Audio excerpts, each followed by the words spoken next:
Hello everyone, welcome back to my channel The Adequate Villa. Today আমি class 10 or trigonometry রহলনি 8.1 or 10 নম্বর যেটা question আছে হেটো সমাধান কৰিম আৰু কোশ্চেনটা আছে এনেকুৱা ধৰণৰ ট্ৰায়াঙ্গল PQR or কিউকোণ সমকোণ আৰু PR plus QR equal to 25 cm আৰু PQ equal to 5 cm তেন্তে sin P cos P আৰু tan P ৰ মান উলিওৱা দুটা বাহু দিয়া আছে দুটা বাহুৰ যোগফল দিয়া আছে PR plus QR equal to 25 আৰু PQ equal to 5 নাগত দিয়া আছিল কোণৰ অনুপাত দিয়া আছিল এতে কি দিয়া আছে বাহুৰ যোগফল আৰু এটা বাহু দিয়া আছে কোণৰ অনুপাত কেইটা নিৰ্ণয় কৰিব লাগে তে এই হিচাপে তোমালোকে জানা যদি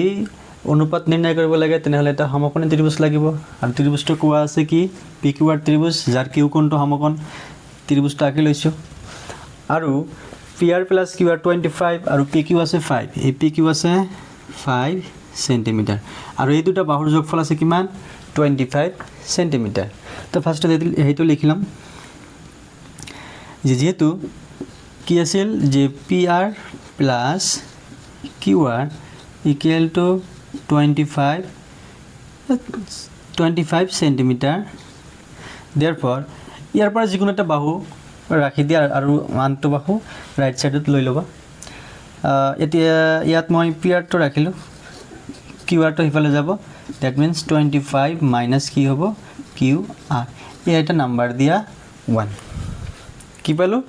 যে PR বাহুৰ মাপ পালো 25 minus QR আৰু PQ আছে কিমান 5 cm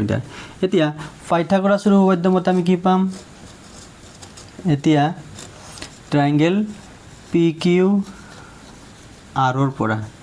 পাইথাগোৰাছৰ উপপাদ্য প্ৰয়োগ কৰিলে কি পাম যে কৰ্ণ স্কয়াৰ কৰ্ণ মানে ইয়াতে আছে PR স্কয়াৰ ইকুয়াল টু কি হ'ব বাকি দুটা বাহুৰ যোগফল বৰ্গৰ যোগফল বাকি দুটা বাহু আছে এটা PQ স্কয়াৰ প্লাস আনটো আছে QR এইটো দিবা QR স্কয়াৰ ইয়াত চোৱা PQ আছে 5 cm তাৰ পিছত PR মানে কি আছে 25 minus QR তেই PR ৰ পৰিৱৰ্তে আমি এই মানটো ইয়াতে বহাই দিম ঠিক আছে বহাই দিয়া কি 25 minus QR স্কয়ার আছিলে এটো স্কয়ার দিবা ইকুয়াল টু PQ আছিলে কিমান PQ আছিলে 5 cm এটো 5 স্কয়ার দিবা আৰু প্লাস QR স্কয়াৰ এটা কি হল এটো a - b হোল স্কয়াৰৰ যেটা সূত্ৰ আছে এটা প্ৰয়োগ কৰিবা a - b হোল স্কয়ার মানে a স্কয়ার a মানে ইয়াত আছে 25 square minus 2ab 2 into 25 into b মানে ইয়াত QR আছে plus b square b মানে হবো QR square equal to 5 square কৰিলে 25 আৰু QR square মানে QR square এতিয়া যোৱা ইফালে QR square আছে ইফালে কি আছে QR square আছে যেহেতু দুটাৰ চিন একে গতিকে হেতু আৰু এটো কি দিম কাটি দিম তো কাটি দিলে কি থাকিব ইয়াত থাকিব 25 square ইয়াতে লিখিলো 25 স্কয়ার কৰিলে কিমান হয় 625 minus এটা কিমান হ'ব 2 into 25 মানে 50 minus 50 এটা হ'ব QR equal to হিফালে আছে 25 তো QR minus 50 QR যেটো আছে হেটো রাইট হ্যান্ড তুলে ললে কি হ'ব প্লাস এর হ'ব আৰু 25 টো হিফালে আনলে কি হ'ব মাইনাস তো minus 25 equal to কি হ'ব 50 QR ইয়াৰ পৰা 50 QR টো লেফট হ্যান্ড সাইডত লিখিলো আৰু এইখিনিৰ মান তাতে লিখিম তো 600 ৰ 25 ৰ পৰা 25 বাদ দিলে কিমান থাকিব 600 therefore QR equal to কিমান হ'ব 0 cancel 5 6 কিমান হ'ব 12 QR equal to কি হ'ব 12 ইউনিট তো যেহেতু সেন্টিমিটার আছিল গতিকে এটা হ'ব সেন্টিমিটার এতিয়া যোৱা এইটো কি পালো আমি QR যেটো আছে QR টো কিমান পালো 12 সেন্টিমিটার এতিয়া এই 12 যেটো আছে QR ৰ মান যেটো আছে হেতু যদি ইয়াত বহাই দি সমাধান কৰো কাৰ মান পাম PR ৰ মান পাম গতিকে লিখিবা therefore 1 implies কৰিলে কি হ'ব PR equal to কি আছিল 25 minus QR আমি কিমান পাইছো 12 25 এর পৰা 12 বাদ দিলে 13 কি হ'ব সেন্টিমিটাৰ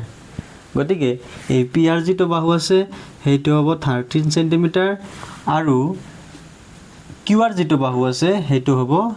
12 সেন্টিমিটাৰ বাস আমি ত্ৰিভুজৰ তিনটা বাহুৱে পাই গলো এতিয়া কি নিৰ্ণয় কৰিব লাগে অনুপাত কেইটা sin p cos p আৰু tan p p কোণৰ sin অনুপাত তে লিখা যে নাও sin p p কোণৰ sin অনুপাত sin মানে কি হ'ব লম্ব বাই কৰ্ণ লম্ব মানে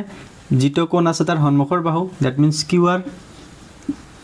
আৰু কৰ্ণ তো জানাই কি হ'ব pr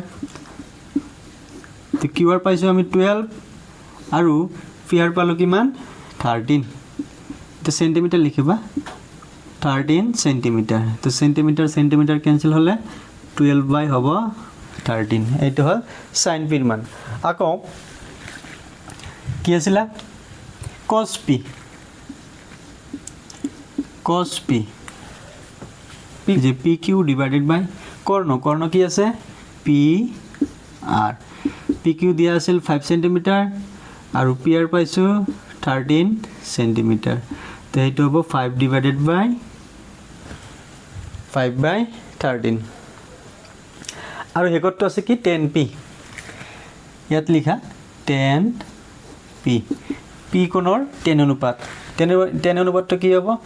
লম্ব বাই ভূমি লম্ব মানে সন্মুখৰ বাহু অৰ্থাৎ qr আৰু ভূমি আছিল কিমান pq যে qr আছিল 12 সেন্টিমিটাৰ আৰু pq আছিল 5 সেন্টিমিটার তো এইটো হ'ব কিমান 12 বাই 5 বাস আগতে কোৱাৰ দৰে কি আছিল যে যদি এটা ত্ৰিভুজৰ অৰ্থাৎ সমকোণী ত্ৰিভুজৰ যদি আটাইকেইটা বাহুৰ মাপ আমি পাওঁ তেনেহলে যিকোনো